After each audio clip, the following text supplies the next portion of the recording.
Здравейте! Аз съм Майя и съм йога инструктор.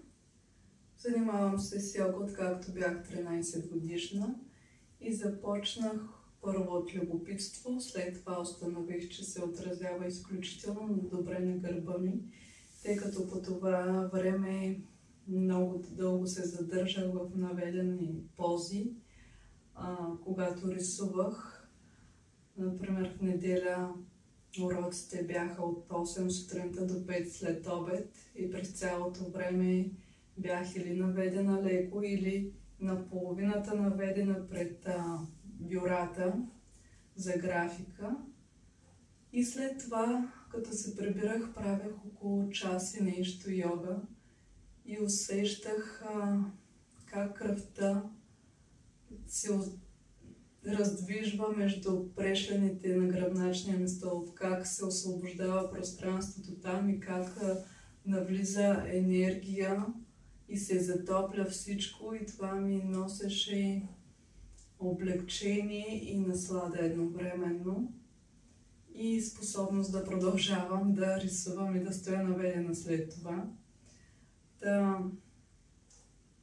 Моите йога практики започват от тогава, с леки прекъсвания до сега. Се занимавам постоянно с това. Това е моят начин да се чувствам жива, да се чувствам енергична, да се чувствам свободна, да няма напрежение, или по-скоро когато има напрежение го освобождавам чрез йога практиките.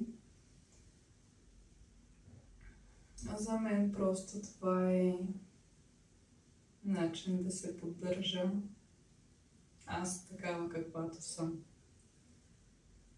Какво ще правим в това йога предизвикателство? Нарекох го хормонален рестарт.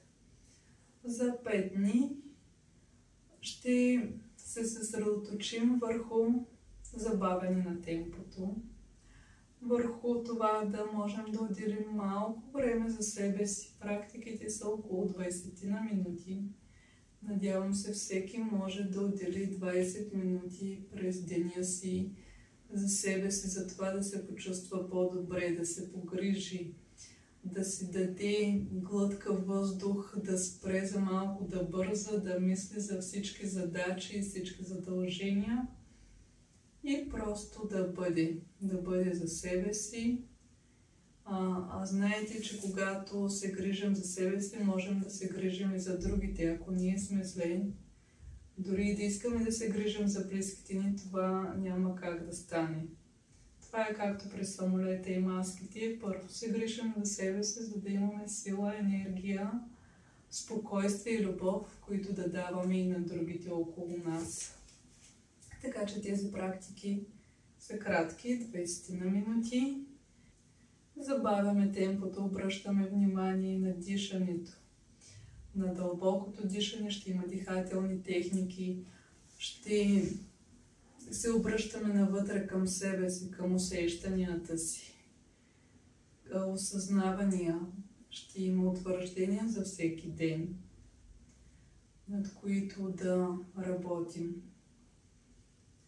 С това забавяне на темпото, с затварянето на очите, с дихателните техники, с определени пози и дишания, всичко това включва парасимпатиковата ни нервна система или системата, която отговаря за режима на релаксация и храносмилане, защото в ежедневието обикновено бързаме, напрегнати сме, все искаме нещо да свършим и тогава сме в режим бий си или бягай.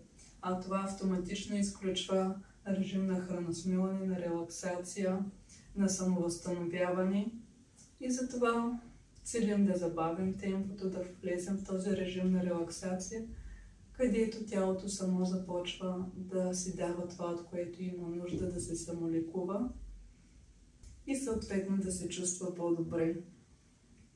Аз съм сигурна, че ако се дадете това време за себе си, усетите практиките и се усетите по-леки, по-раздвижени, по-летящи,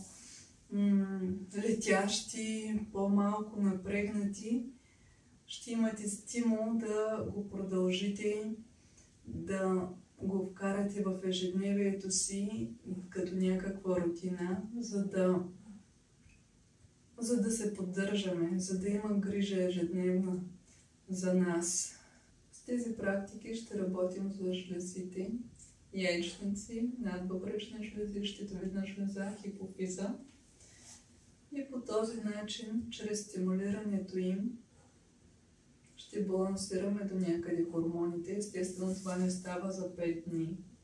Но можете да усетите практиките, да усетите лекотата и освобождението. Да си поставите началото на някакъв нов навик. И ако ви хареса, да продължите. Нищо не губите, а предизвикателството е безплатно. Правя го, защото и аз съм там, и аз съм била там, и аз имам напрежение през деня си, хиляди проблеми, тревожности, бързане, задачи. И знам колко е важно да отделяме време за себе си, да се погрижим за себе си, защото кой е най-важният човек в живота ни. И тук не казвайте децата, мъжа, майка ми или който и да е. Най-важният човек в живота ни, това сме ние.